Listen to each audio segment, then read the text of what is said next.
So our next speaker is going to be live. We have Michele Kenny here with us. Michele is a LifeRing member. She's been with LifeRing since for over a year. She started LifeRing when on Zoom. She convenes the Tuesday 9 o'clock meeting, and she volunteers on several LifeRing committees. Some of them are the committees. She helped with the annual planning committee for this meeting. She's on that committee, will become the outreach committee, and she's also on the meeting and conveners committee. Michele's a freelance writer, and she's an advocate for those struggling with peer recovery supporter by the Ohio Department of Mental Health and Addiction Services. She's also a member of the Central Ohio Rescue and Restore Coalition, and that is an organization that focuses on fighting human trafficking. Michele earned her PhD in Education Policy and Leadership from the Ohio State University. And finally, Michele is the author of the book, Keeping COVID Sober, One Isolated Drinker's Journey Through a Quarantined Pandemic. She has a website that we'll share in the chat later, and we welcome Michele Kenny. Thank you very much. Well, hello there. My name is Michele Kenny, and I've been a member of LifeRing online Zoom meetings for about a year. First, I'd like to thank Dr. Foster for doing an excellent job describing the difference between the addict self and the sober self, or what she calls the true self. And I also want to thank her for emphasizing that if we're in recovery, each person has the opportunity to become the very best person they were always meant to be. And I think that's going to be my takeaway line today. The title of my message is The Secrets to LifeRing Success, and I have a disclaimer here. These secrets are secrets that I unfolded that became apparent to me. So they are just my opinions, but they should be yours as well. So with that, let me get started. I need to lay some groundwork here. I've been an alcoholic for 35 years, and I've been in and out of recovery for 20 of those years. So obviously I have a blemished record. I've relapsed several times, and some of those relapses were serious. In March of 2020, when COVID hit the US, I had just 10 months of new sobriety, and I'm an isolated drinker. So I was scared out of my mind that I was going to drink. You know, COVID created the perfect storm for a reclusive, isolated drinker like me to relapse. If you think about this, I had just crawled out of an isolation hell 10 months prior to the beginning of COVID. And now I was asked to crawl back in to be self-isolated, self-quarantined, self-restricted. It was normal for people to have their groceries and alcohol delivered right to their front door. As long as I was coherent and didn't slur my words, I could talk with my family and friends on the phone and they'd never know I was drinking. All face-to-face meetings were canceled. So nobody was going to call me on the phone and say, hey, Michele, you know, where have you been? We miss you. What's going on? There weren't going to be any pop-in visits or surprise visits because everybody else was quarantined as well. And if I was drinking and I did have to go out for an emergency, I was required to stand 6 feet apart from everybody and wear a mask. So nobody would be able to smell the alcohol on my breath. With 10 months of new sobriety, I was still fragile. I still felt weak. I still felt like I was walking on cracked ice, and I live alone. And so when that loneliness starts to creep in and that isolation starts to creep in, for me, so does helplessness. And so I did what everybody did. I did all of the DIY projects that I could find around my house. It was still winter here, so there weren't going to be any outside ones. I watched more movies, I think, in the worst months of the lockdown than I think I did my entire life. I read books, lots and lots of books, and some of them more than once. But that wasn't enough. You see, I've got some co-occurring disorders that ride along with alcohol. And one of those is obsessive compulsive disorder.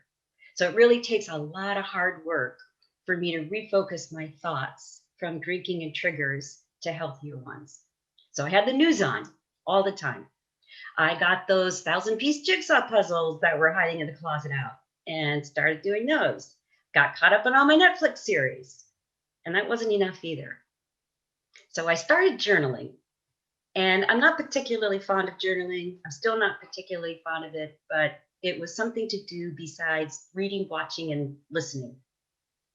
And what I was journaling about was how scared I was during COVID. And if I could create my own recovery plan in this new time, in this new world that we were in, what would I want that to look like?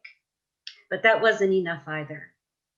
So with the ever-growing popularity of Zoom and the ever-growing popularity of meetings and the familiarity of Zoom, I decided I was going to get on the web and try to find a secular recovery program. Now, when I first came into recovery, all that was available to me was a 12-step program, and it was there when I needed it, and it worked at the time. But I always had trouble with the concept of the higher power. So I went online, I did all this research. I don't know what I'm looking for. I ended up on the NIH website, and I'm scrolling down and I see this little circle. It looks like a lifesaver breath mint.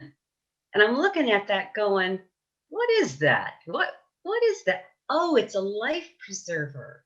Oh, LifeRing. Oh, what's LifeRing? In 28 years that LifeRing has been here, I never heard of LifeRing. I live in Ohio.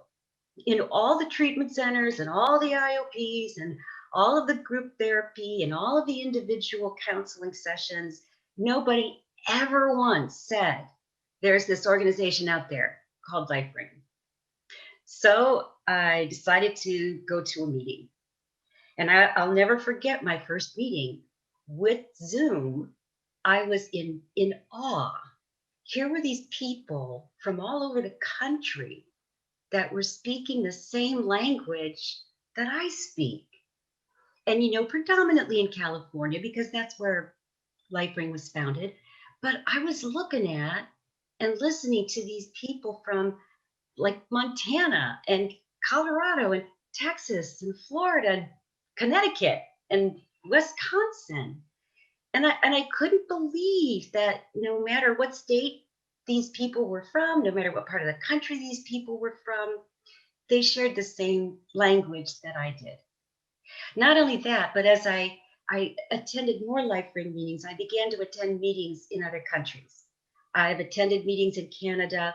I've attended a lot of meetings in Ireland, and I've made a real close group of friends there by going there on a regular basis. But I started going to these meetings, and I wasn't going to talk because I didn't want people to know that I was new in sobriety. I didn't want people to know how many other times I failed before. I didn't want people to know that I was scared to death that I was going to drink and that I had drinking thoughts and that there were triggers. And so I just started to listen. And at first, I went to LifeRing to take up time. I'll be honest with you. I just needed something to do. But the longer I stayed and the more I listened, the more I started looking forward to going to meetings, the more I felt that LifeRing had this atmosphere of a safe, soft place to be. I felt like you were sincere when you said that what we say in these meetings is confidential. I felt like you were being authentic when you said our program is about non-judgment and self-help support. And so I started talking, and I started talking, and I started crying, and sometimes I started laughing. But you made me feel like I was worth something. You made me feel like there was a place that I belonged. You made me feel like what I had to say was just as important as what everybody else has to say. And the first secret I uncovered for myself about LifeRing is the philosophy and the importance of connecting with each other. You were about dialogue and conversation. Um, you were about um, offering people, I think, more compassion than I've ever seen in my life before. And I felt part of a community. I felt part of a place where I could grow. And as part of a community, I started feeling responsible that I should participate in this community, that I should help in this community, that I should help push this organization forward.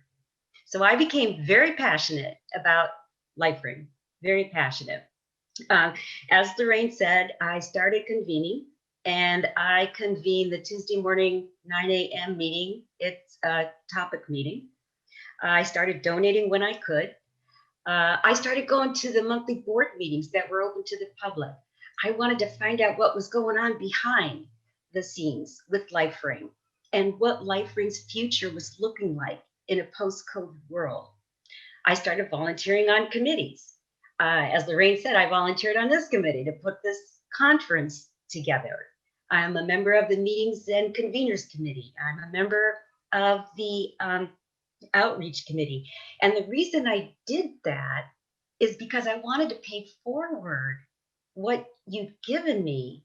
I felt honored to be a part of LifeRing. And I love it. The second secret, though, that I unveiled here is the LifeRing philosophy of individuality. Now, that's exactly the opposite of the first secret, right? The first secret I unveiled is community and connection. The second secret is self-empowerment.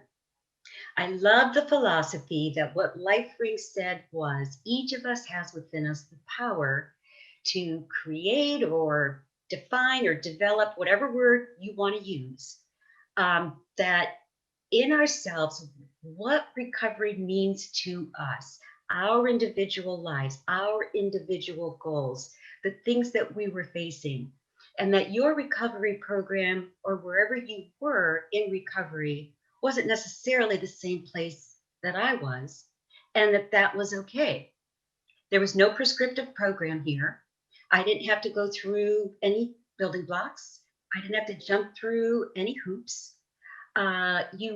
You respected me and welcomed me and honored me just as who I am. Because of LifeRing, I felt like I was good enough. I was strong enough. I was helpful enough. I was exactly the person I was to be at the moment, at that time, because of total acceptance and total support that you gave me. Now, I want to go back to that journaling part I talked about a few minutes before. That journal that I was writing, it kind of took on a life of its own. It kind of became a manuscript. And just like Dr. Foster said, I noticed that what I was writing, LifeRing was writing right along with my philosophy.